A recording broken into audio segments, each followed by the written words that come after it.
everyone. Welcome to the panel about art and seaweed, which I'm super excited to moderate and learn from all these amazing artists that Oriana brought together. We have everything from cyanotyping to making stuff out of kelp as a building material. So it was a lot of fun for me to look through and learn more about everyone's work. What we're gonna do is everyone's gonna give a 3-minute talk, a brief intro about their work. I'm going to ask 1 or 2 questions of everyone and then be thinking of any questions you have at the end. We'll do an open Q&A with everyone. So we're going to start off with Oriana first. Thank you, Jenny. Should I go over there? Okay. Then I'll give you this. Oh, there I am. Hi. I'm Oriana Poindexter. I'm a photographer and a marine scientist. And I'm really happy to be at the Seaweed Festival. I'm really happy the Seaweed Festival is in San Diego this year. I was able to participate 2 years ago in Santa Barbara and have just seen so much enthusiasm for seaweed grow in the past 2 years that I'm excited to be a part of it again. I studied photography in my undergrad, and then I went on to do a master's degree here in San Diego at the Scripps Institution of Oceanography. And those 2 pieces have come together in a kind of unexpected way in the work that I'm doing now. For the past 3 or so years, I've been focused on creating photo-based artworks using seaweeds that I collect diving locally here in San Diego primarily. And the process that I have been using is called cyanotype, and it's a historic photo process invented in the early 1840s, and I am doing kind of bringing it into the modern day in the scale and the fact that I'm able to enter the ocean in order to, as the first step of my art making process. The reason that I got really excited about this photo process, beyond the tangible aspect of it, these are handmade photographs, is that I can really accurately communicate the scale of the giant kelp specifically that I dive in. So this species grows to be 150 feet tall in the ocean. The largest cyanotype I've made is there. It's 15 feet long, so I have a little bit more work to do to truly communicate the scale of that. This is a collection of work that I showed earlier this summer, and just a representation of kind of the morphological diversity of what I'm seeing underwater when I'm diving. Part of what I'm interested in communicating is the biodiversity that we have here in terms of seaweeds, and something that I'd like to move on in the future and explore further is creating bodies of work that are morphologically distinct in different geographic areas. So I've been very focused here in San Diego for the past couple of years. That's where I live. And I've been able to dive the same locations over time and kind of build a data set through the artworks that I'm producing. And I have a booth right over there if you want to see more later. And I'm going to pass it on to Ita. The green guy. Okay, cool. Hello, I am Itamar Lilienthal. I go by Ita. First of all, yeah, Oriana's work is really, really cool. She's been giving me a lot of good tips in getting seaweed, and I feel like you should, when you have like the highway tires, the freeway towers, I'm just imagining one of your pieces like in one of the columns. I feel like it would just look so cool. So yeah, if anyone out there can make it happen, let's do it. Yeah, so basically a little bit about me. I've kind of worked with all kinds of materials. My background is in art, but as I kept on making art, at first my art started as commenting on the problems that I wanted to comment on, in many ways environmental issues. So that led to trying to discover better materials. And then like every time you go further down the rabbit hole, you realize, wait, that's messed up, that's messed up. And then it eventually led to me kind of asking the question of, like, what would my art look like if I only used materials that came within 100 miles of where I am right now or where I'm creating it?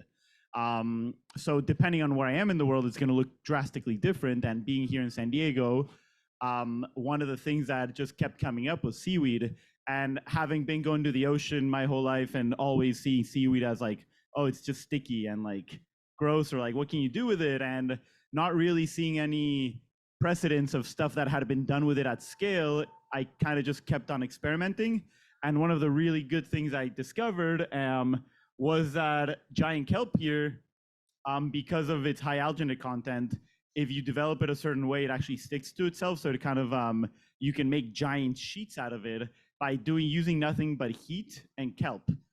So that kind of started me going, and I first started with kind of, and I still want to keep doing this, just giving workshops, just teaching people how to do it themselves, but also within my own practice, seeing like how far I can take it. So recently I've just completed, oh, and then here's actually part of the process. So basically, out of the many things, I've also been able to make a paint binder out of it and some other stuff, but with the giant kelp sheets, you're basically able to get get the blades of kelp, arrange them in a certain way, and then by using heat, you make these beautiful like translucent sheets. And then depending on how many layers you choose, you can do something as like thin as like a lampshade to even like a heavy duty canvas. So that's kind of what I started, but then I'm like, all right, I want to make like inspired by like the Noguchi Japanese paper lamps, like how far can I take it? So I made this lamp. And if you want to see it, it's actually in the touch tank over there. It's hanging over there. So this lamp was way harder than I thought. I actually was going to do something more complex, and I'm so happy I didn't. But basically, it uses nothing but kelp. So the ribs you see going horizontally, that is stipes that I dry out. I have to only use specific stipes that are the right thickness, but once you dry them out, they get hard. So you can make the formwork out of that, and then to wrap it around, I make the kelp sheets and wrap it around that. And then to stick it in areas where it's not sticking enough, I make a binder out of all the leftover kelp, like the bladders and stuff, that then you can kind of use like a paper mache. So yeah, so this is the first one that was ever made. Making bigger ones now, or like more simple ones to just get better at the whole process. But yeah, so that's kind of what I'm doing with seaweed. And yeah, the plan is to even go bigger. So this is a render I put together to make like bigger pavilions out of this. Yeah, you can imagine, like, honestly, how I like to see this material right now is very much how the mulberry paper that Japanese paper lamps use, or as like room dividers. So using like similar structural explorations out of it. But yeah, I mean, it's just beginning. So hopefully next year you'll even see something crazier. And the year after that, and the year after that, and then more people showing stuff that they do out of kelp. But anyways, next. So inspiring. This is so fun to be here. Thank you, Jenny. Thank you, Oriana. Thank you all for being here. I'm Josie Iselin, and I am a seaweed storyteller. I got into the world of seaweed as a visual artist. I'm trained as a photographer, and I started putting seaweed on my flatbed scanner. And that was quite a few years ago, and I've made a number of books. I'm right over there. An Ocean Garden, The Secret Life of Seaweed came out in 2014, and then it's been re-released this year by OSU Press, which is exciting. And then I made the Curious World of Seaweed, which is kind of a deep dive into 16 iconic kelps and seaweeds of the California Pacific Coast. And most recently, I don't know what my next slide is. Oh, and the most recent thing that you all can come and take a journey through right in the booth right behind us is a website called The Mysterious World of Bull Kelp. And I've really kind of honed in more and more specifically on this one organism, bull kelp, and that my kind of goal or challenge was to say, what can we learn from looking really intently at this one organism and the world that it creates? So that's our Mysterious World of Bull Kelp website. You can get a poster over there. This is the launch day. And I've had this incredible team. I've paired up with the designer Mariana Leuschel and a web developer, Chad Upham, who's also here. And we've kind of experimented with saying, can we make a book that's online? It's really it's not a story map, it's a web story or a web-based book. It's pretty deep, and we've thought about the complexity of the kelp forest, and that we can really talk about, I want to do a wanted to take everyone on pretty deep dive into each organism. So there's separate pages on the urchin, the abalone, the understory kelp, which often don't get recognized. And then there's these regional pages about bull kelp across its region, because as I was doing my initial research on writing that bull kelp chapter in 2018, it was when the bull kelp on the Mendocino coast was just really in massive decline. And I realized we weren't really looking at the stories that is the bull kelp drama that was happening in British Columbia, in Southeast Alaska, even in Puget Sound. So there are these regional pages that you can explore. My art practice also means doing anything anybody asked me to do relative to kelp. And this was a project a summer ago on the Oregon coast, where I was asked to be the artist in residence for an Art on the Beach project. And I did a sketch which was inspired by a snorkel up in Kodiak. And then I got to work with this incredible ceramic artist, Frank Boyd, and you can see him with his stick there. And he translated my sketch into an outline on the beach, and the rest of us raked it up.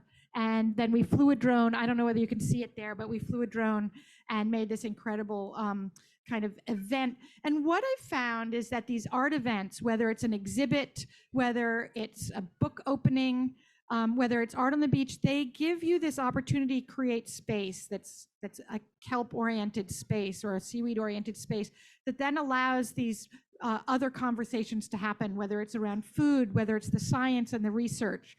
So I'm very committed to more art exhibits using like this, where you have a collaborative group of a collective group of artists, and then that has all this other possibility for connecting.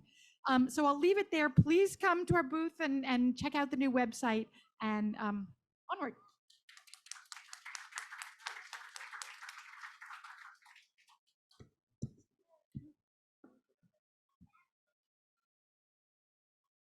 Hi, everyone. Thank you so much for having us. We are so inspired by all the other panels today, and I just wanted to say thank you for inviting us here to talk about our work. And we are learners. We are here presenting 3 minutes each on our project that we call Passengers of Change. It's a co-laboratory that's comprised of the two of us, as in our roles of artist and historian, and our collaborator, marine ecologist Danielle McCaskill, who's here in the audience. And the other companion of our co-laboratory is a marine organism we like to call Undaria pinnatifida. It's a global migratory form of seaweed, variously characterized as either a colonizing force or an opportunistic passenger of ecosystem change. So it's commonly known as wakame, so you might have already eaten it here today or elsewhere. It's endemic to the coastal waters of Japan, but since the last half of the 20th century, Undaria have been found increasingly in abundance throughout coastal regions around the world, including in San Diego. It's counted among the world's 100 most invasive organisms, and there are ongoing debates on whether this macroalgae should be considered, like I said, a passenger of ecosystem change or a driver in the ecosystems where it's found. Terms like non-native and invasive are caught up in a complex nexus of material and signifying variables for us, including borders, properties, narratives of progress, settlement, and extinction. So as a triad, quadrad, we've become really interested in examining the ecological and political complexity of the question of Undaria's relationship to migration, indigeneity, and change. We have learned to take cues from the seaweed's latency, its wandering qualities, and our project is about disciplinary wandering between artists and scientists as well. Through that wandering, we study biological and historical processes of colonization and movement. One of the sites where Danielle's research is concentrated is at the channelized entrance to Mission Bay in San Diego. And since 2021, we've all been going there to do survey work with her as part of her lovely doctoral work, and to collect the briny tangles of Undaria to bring back to a wet laboratory at Scripps, where Danielle is working on a long-term scientific analysis of how Undaria have arrived and come to thrive on San Diego's coast, among many other questions. Undaria does not travel from coast to coast on its own. It requires a medium to move these great distances. The Undaria encountered in San Diego likely arrived in a liquid ballast of ocean-crossing ships. This liquid ballast is like a transoceanic soup full of organisms and sediments, minerals, and beings. It's being characterized as a vector of change that rapidly expands the environmental footprint of global capitalism, not only by expediting growth in size, speed, and volume of this transoceanic trade, but also by accelerating the circulation of non-native marine organisms in places where it touches down. So today there's general agreement among scientific community that Undaria's widespread distribution accompanies the rapid expansion of global maritime shipping, particularly in the second half of the 20th century. But there's little substantiated evidence or data that actually concretely describes how global shipping structures this seaweed spread. And so our collaborative has really gathered around this question, literally and figuratively swimming with Undaria in impacted waterways, working together through lab experiments that recreate the largely invisible and inhospitable conditions of liquid ballast tanks. Like other algae, Undaria is a non-vascular organism. It absorbs nutrients through cellular walls in a process called membrane fluidity. And that helps Undaria's surprising capacity to travel as a quiescent passenger of ocean-crossing ships. In addition to the scientific methods that we've kind of just outlined, we've also been pursuing this project through social and archival practice. So this image is an example of a panel discussion that we held at Scripps last spring. And we're also working to create an archive of out-of-place algae through a collective engagement with many other interlocutors and collections. We're doing this, process through we're creating this archive through the process of creating seaweed pressings, and that's something that we learned from Danielle and many members of the Smith Lab who are here today. We also have created an herbarium bench, which is basically a piece of furniture that we used during the workshop to press seaweeds. The pressings in the herbarium draw out archival tendencies of our practice and also a desire to build new relationships through acts of making and doing.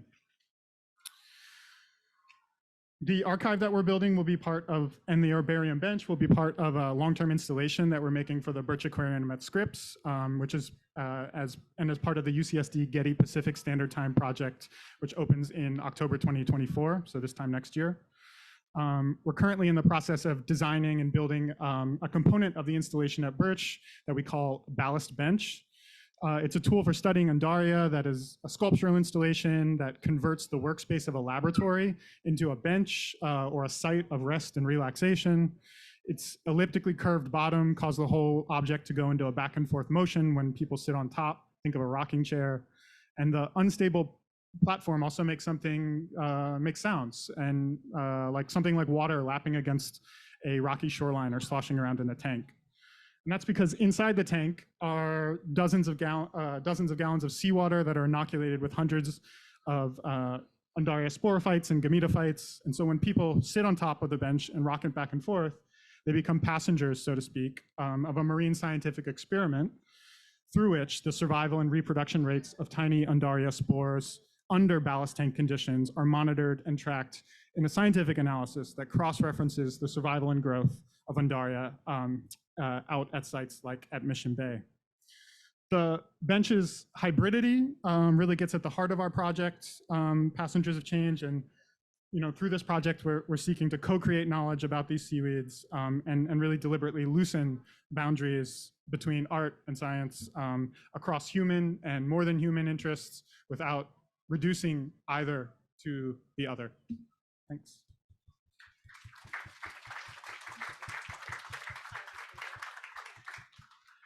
Awesome, thank you. Yeah, you can leave that up there. So I have like a specific question for everyone, and then I know that was a lot of like different types of art, which I think is really important for talking about seaweed. I'm a photojournalist, and I think it's you can get still really stuck in your own world of art, and it's good to like reach out to other people because some art's going to connect with some people and some's not going to, right? So that's why I think it's amazing to have all these different types of artists. So Oriana, I think is probably the one that's the most similar to my world. We're both scientists turned artists. And I think what first drew me to her work was like how interdisciplinary it is, but also the importance of her actually being in the water and like the immersiveness of it. Because of course, like I think most of a lot of artists aren't in the water. And I was wondering if you can tell us a little bit more of like the importance of that process and how being in the water impacts your work. Yeah, of course. I've been a water person my whole life. I was a competitive swimmer growing up. I've always been kind of happiest and most calm when I'm in water. And so that's something that I've sought out throughout my life wherever I've been. And here in San Diego, I've been here 10 years now. We have the incredible opportunity to easily access beautiful underwater worlds. If that's something that you're physically capable of entering the ocean and seeing. And I kind of just started wanting to spend more and more time there. I was a graduate student, and then I worked for about 8 years for NOAA Fisheries as a fisheries economist primarily. So it was a lot of data work, not a lot of field work. And I started spending more and more time just exploring the kelp forest. It was the place I wanted to be. And I was photographing a lot, initially with a Nikonos camera, a 35 millimeter underwater camera, which was like a more about just going out with a camera and looking and seeing what I was going to find that day. And some days are terrible visibility and other days are fantastic. And so there's this huge range. You never know what you're going to encounter in the water. And the process that I've been working with now, the cyanotype process, actually allows me to go out, physically find an object that I'm interested in, a piece of seaweed, a piece of plastic that, has been encrusted in seaweed, and kind of become this morph of natural and human worlds, and bring it back with me and create a physical object of art out of that. And I find something different every time I get in the water. Sometimes I get in the water and I'm like, I want to make an 18 by 24 piece of giant kelp cyanotype today. And I don't find that. I find something else. And so that kind of dictates what I'm even able to create. And that's a part of it that I really enjoy, kind of collaborating with the location I'm diving in and letting it dictate what I create is really important to me. Also, just seeing the seaweed in the water is like, I didn't study seaweed, I studied fish. But diving more and more, you're surrounded by this incredible ecosystem that's really, the big obvious thing is the 100-foot tall giant kelp. And then this entire community that you find because that kelp is there. So I feel really lucky that I'm physically able to experience that and interpret it in a way that lets those organisms kind of reveal themselves. Yeah. Thank you. And if you want a challenge, you can try going free diving with Oriana and keeping up with her and trying to film her while she's in the water because she's very fast and can hold her breath for a really long time. So Ita, for your work, it seems sort of less important that it's actually kelp. It's something sustainable, which is super fascinating. And I'm curious, you mentioned it a little bit, like how you got interested in kelp, and then if the goal of these projects is to sort of scale up and make more of this so that it's like a consumer thing, like we can all go buy a lamp made out of kelp, or is it more like for art collectors or like what's the end point here? Yeah, so I mean, it's funny because there's only like 2 art stores left in all of San Diego. So, and there's a lot of kelp, so it's the cost-effective thing to do. But yeah, I mean, so I think one of the most exciting things of using kelp as an art or architecture or design material is that it opens up a lot of these possibilities when you're talking about kelp farming, that historically kelp farming goes into some form of agricultural product. So when you're using kelp to bioremediate, you no longer can use it for feed or anything like that. And when you start looking at it as like a paper or a paint or anything of that, I guess, subject, you start being able to bioremediate with that kelp and then turn it into something else. So in that case, in that sense, I find it very attractive, and it is definitely something that I would be super open to scaling up, um, while at the same time keeping the importance of the craft. And that's why it's kind of like I keep on going, because like the Japanese culture, they're just so good at preserving tradition while looking into the future, and you can still have these like, you know, whatever generation paper makers that make these lamps that are exactly how they were done 100 years ago or 400 years ago. And then you have people that are completely disrupting the industry and doing something completely crazy out of it. So I think having the balance of both is always how to go forward. And that's why for me, with this kelp material, it's very much about teaching people how to do it themselves and seeing what other people do with it. And then just learning from that. And yeah, how does it become just part of our vernacular tradition, not just something that only I know how to make in an ivory tower somewhere, and it's like a Coca-Cola secret recipe kind of thing, you know? So yeah, I think that's very important, like bring it to the people. I love that. That's why all the people are here today, right? We all want to share and learn. So that's really cool. And if you haven't seen his lamp that's over, is that the right word? Yeah, the touch tank. It's super cool. We both thought that it might have wasps in it. It almost looks like part of nature. Cool is, I mean, I was in a rush to make this, so I didn't clean the individual blades as maybe you could. So every now and then you'll heat press one, and then you'll see like crustaceans or stuff stuck in it, and they turn like a really nice bright pink, and it's just like you're preserving like a moment in time by this press. And they were gonna die anyways, they were out of the water, so I don't feel as guilty.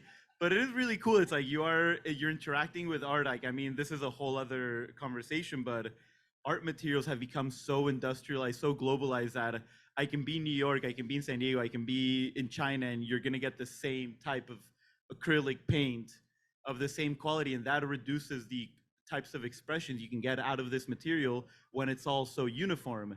So when you start dealing with materials with different characteristics, you just, yeah, the library of expression completely opens up, in ways that if you just went to Blake Art, you would never even think about. So yeah. So cool. I'm gonna have so many ideas after this. So Josie, whose scarf I'm wearing, I'm just like hawking people's art here, and then like low tide landing ring. Like there's so many talented artists here, I can't get over it. So Josie, I have like 2 of your books by my bed: The Curious World of Seaweed, and then the other one with the more orangey brown algae on the front. An Ocean Garden, yes. And they're just gorgeous books. Like I'm just struck by how everyone here is like so interdisciplinary and so diverse in what they do. And obviously above below, which she's saying everyone can check out on this little screen back in the tent behind us, it went completely digital. So I'm curious like why you changed over to digital. And I'm sure like maybe you'll make more books, or maybe you're like, no, I won't. But is it a new audience you think is gonna reach? Is it a different way of interacting it? Are we gonna like learn something completely different from this when we learn from a book? Or yeah, fill us in.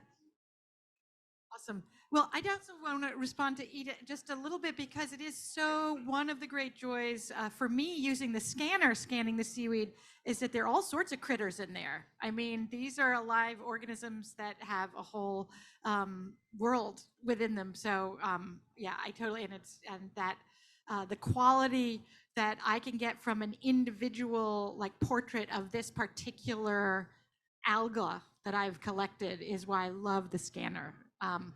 So yeah, we have shifted to this digital medium, number one, because the book industry is really hard. And to be honest with you, seaweed is really popular right here in this wonderful community. But if you go talk to the publishing world, I've just got a new project going, and the publisher said, well, we're going to publish 1,500 copies. That's a very small run. And he's like, we won't sell any more than that. So, but on the other hand, what's been incredible about this collaboration with Mariana and Chad Upham, our web developer, is that we've designed a website like a book. It's been very much of a kind of a new experiment. And I've always been wanting to take the book idea. I've been a word and image person from the start, even from grad school back in the early 90s. And how can we push this idea of what a book is? And so this is a web-based book. And it looks and feels really different. We've had so many people say that to us. And what we are realizing, having just released this in the last 2 days, is that we can reach so many more people so much more quickly. It's really exciting. And we really are excited to be in the educational world and be and we have to do a shout out to our funders, because this really is a gift. It's not, you don't pay for it, but it's really a gift to the, not only the science community, but the marine education community. And it's been really fun figuring out how to put pretty dense book length information on the web. And we need feedback. So please, get on our list and give us feedback on how you're approaching this website and how you're using it. And we've really broken up stuff with visual information that's from all these photographers like Jenny and all the amazing photographers who are out there, who we've gotten to curate into our site. We've made diagrams, we've used some of my artwork, and that visual variety, as well as my personal storytelling.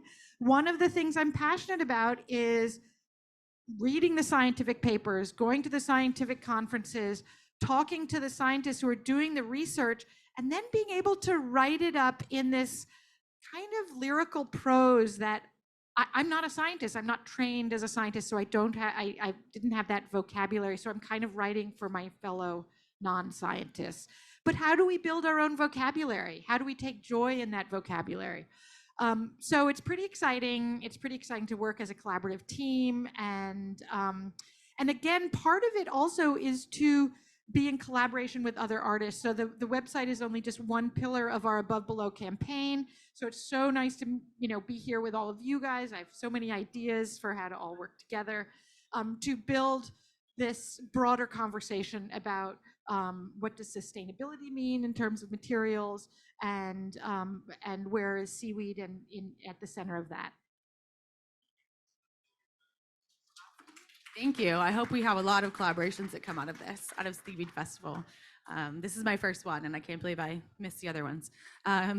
So, Joe, I'm really curious.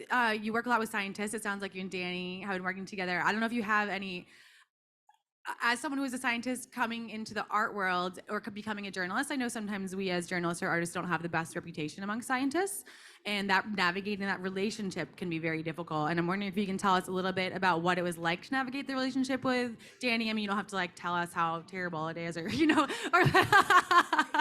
but how, if anyone out here is an artist, give us some tips on what it's like to work together, and how can we do it more.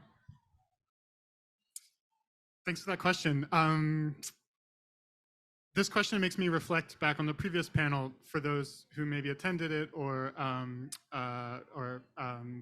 may be familiar with these, some of the issues that came up. And each of the panelists in the, or each of the participants in the Indigenous panel pointed at some point in their presentations to this idea of, and the practices that often crop up amongst researchers in settler institutions, that's sometimes referred to as cultural appropriation or misappropriation, meaning the claiming of cultural knowledge as one's own work, and without credit sometimes. And this is a dynamic that doesn't only exist between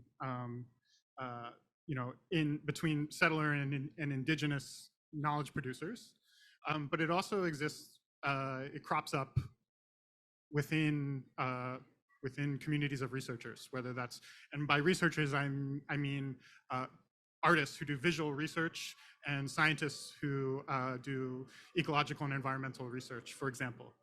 And there's a tendency sometimes in the conflation of art and science where scientists will say, oh, hey, you're an artist, your job is to illustrate my data for me, right? And to make it look good, right? And on the other hand, there's also a dynamic in which an artist will say, oh, hey, scientist, you do this cool, weird stuff that I'm interested in, give me your data and I'm going to make my artwork out of it, right? And kind of claim that, information is my own. And so what our project is about, and I feel so lucky to be able to have worked with Danny and many others, including folks at Birch Aquarium, to try to think about how do we as artists and scientists together actually co-produce knowledge and reach different conclusions than we might reach just through a kind of pure scientific methods of exploration or just pure kind of visual methods. And so far we've been able to do that. In terms of, as a tip of how that works is that people often say that these kinds of collaborative relationships must proceed at the speed of trust. And so it takes a long time, and it takes a lot of like getting to know each other and learning and being generous with each other. I have something to add to that, just a tidbit and maybe some extra thanks to everyone who's on this panel, because I think we've seen this enormous spread of relationships with seaweed in different ways that people have decided or found their way into interacting with kelps and the ocean and the sea. And I think for us as artists, as people that love being in the ocean, that appreciate the kind of experience of learning about these seaweeds in situ and underwater, we owe that a lot to participating in scientific process and participating in other people's experiments and showing up for different experiences that aren't necessarily like, oh, we're artists, but we are also, collecting data with Danny and Tira. And I think that's also been wrapped into the types of images that Joe and I are using and how we are literally drawing or representing seaweed, and it has taken us into very different places. So something that started in the ocean, now we're really looking at the wet lab as a site for exploration of what these organisms are and how they move, and then also historically looking at the archive as a site where seaweed inhabits in a fixed way, right? They've been kind of turned into specimens and desiccated and removed from the water that they come from. But that's been a big kind of theme in our artwork, is kind of finding these places that seaweed ends up because of our interest and love and study of them. So I'm so happy to be on this panel because I feel like we get all of those representations and all of that relationship is well represented here. Yeah, I just want to mention that there is this amazing seaweed conference called the PSA, the Phycological Society of America, and I call it the Seaweed Nerd Conference. And it's incredibly wonderful. And as an artist, I've been going for many, many years. And again, it comes back to building trust. I have an incredible number of, at this point, very close friends. And I think they trust me because there's a commitment to really listening to their work, really reading it, really taking the time. It's taken me years to understand it as a non-scientist, but there's a commitment to getting it right. And the other thing I've noticed too is a couple things. One is that they are appreciative of the artist's work because many of them have come to their research because of the beauty, because they fell in love with the seaweeds because it was beautiful, and they can take the artwork, a piece of artwork or the book, and send it out to their world and say, this is why I do what I do. And the other, I'm trying to think of what the other part of it was, is that they are a great resource to us storytellers to say, what are the interesting stories? How do I find out about the bull kelp microbiome? Oh, wow. Well, Kathy Pfister from the University of Chicago is actually up on Tatoosh Island studying the microbiome of the bull kelp. So I can get on the phone with her and have these long conversations, and then she can give me feedback on how to, make sure it's correct. So I find that to be just such a wonderful collaboration. And the other point I also want to make is that I teach in the School of Design at San Francisco State. And when I was at the PSA last summer in June, I often got the question from scientists and grad students who were presenting their posters saying, oh, can you teach me how to make my poster better or prettier, more communicative? And I said, no, actually collaborate with a designer. Go to your design school. If you're in an academic setting, these design programs are amazing, and designers need content. Teach them about what your work is about, and see what you will come up with together. And in fact, there was an example of someone who had done just that, and he said, we came up with this app that wasn't anything I could have ever envisioned before the collaboration. So these designers are really, design thinking is really important in this process, and these schools all have great programs. Awesome, thank you. Yeah, so I guess if anything comes out of this, it's collaborate. Don't do it yourself. All work together. And I do have one more question for you, Audrey, but I want to be respectful because I know there's only a couple minutes left, and open it up if anyone in the audience has questions. And if you don't, I'm a journalist and I can ask questions all day. No? Anyone? Yeah. Oh, I have to go on mic. Okay. So I've visited beaches in San Diego and people picking up shells, things like that. They're told, don't take it away from the beach. Are there any restrictions for kelp beds? Like, can you cut one off? Can you? So as somebody that collects kelp from the environment to create my artwork, I had to put a decent amount of effort into understanding California's regulations on collecting seaweeds. And there's a network of marine protected areas in California. In most of the marine protected areas, especially in San Diego, they are no take. And that means not even a shell, not even a rock, no seaweed, nothing. Don't take anything. If you're asking what the rules are.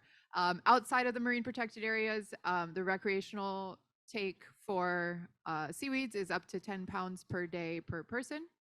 And then there are lots of regulations on the commercial side for harvesting seaweeds. And if you are going to collect seaweed, do not take an entire living individual, never remove a holdfast. There's a lot of beach rack material that's washed up already.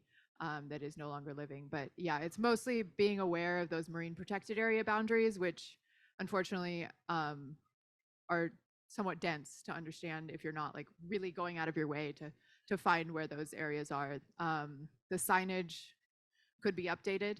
There are usually signs, but sometimes they're hidden and broken and rusty, and they're posted like down at the bottom of the railing for some reason instead of where one might actually encounter them when they're entering the beach. So yeah, I hope that answers your question. Well, anyone else? My last question for Audrey was about I saw in her bio that she was a chef, and she's sorry. I'm stopping collaborations. I don't want to. But I saw in your bio that you're a chef as well, and I'm curious if like how that helps you or deters you, or I don't know, changes the way you look at wakame, because you're looking at it sort of like its invasiveness, but also curious like that also seems to be a big one that we eat, and like talk a little bit about that relationship. Thank you so much for that question. It's actually what we were mumbling about. So, you know, when we talk about, maybe this also is related to the question that came up about harvesting seaweeds. And if anyone stuck around was here for the panel before, like why we're called to use seaweed and who gets to harvest it for their own personal use, ceremonial use, for its materials, and as a very important part of our lives. I think as a chef, I definitely appreciate it for flavor and texture and taste, and I'm very interested in how different people relate to those flavors. You know, people from the West might be less inclined to use it on the daily, and in some cultures it's a very integral part of our medicine and cuisine. And so it definitely is a way that I come to relate to other people about their interest in seaweed. It has not shown up in this particular project in an overt way. I think it's more of a personal interest. But in terms of thinking about kind of these histories that Joe and I are interested in that have to do with capitalism and globalization, seaweeds are a very, very important part of our material economy. We use them from everything from, you know, thickeners and stabilizers in food, and whether you know it or not, we're consuming a lot of seaweed in our products like sunscreen, you know, oat milk, everything that's ice cream, everything or anything that has MSG in it comes from seaweed. So I think it's become wrapped up in a very different consumption than it is in traditional cultures, whether they're indigenous to the US or elsewhere. And I think that's a whole nother project. And also in terms of language and our perspective of what we consider invasive or from elsewhere, or something that is out of place or from here, I think, you know, in this culture or in this place of San Diego, but that's mediated through cuisine. You might know of someone else's culture through their food first, rather than their customs or their worldview or language. And so I think it's useful and interesting to trace sometimes where these opinions come from or where these preferences come from, and to kind of understand that they have a different place in other cultures, especially when it comes to seaweed. Yeah. Thank you so much. I learned a lot. Hope you guys did. And if you have questions, I'm sure you can track everyone down. Thanks all for coming.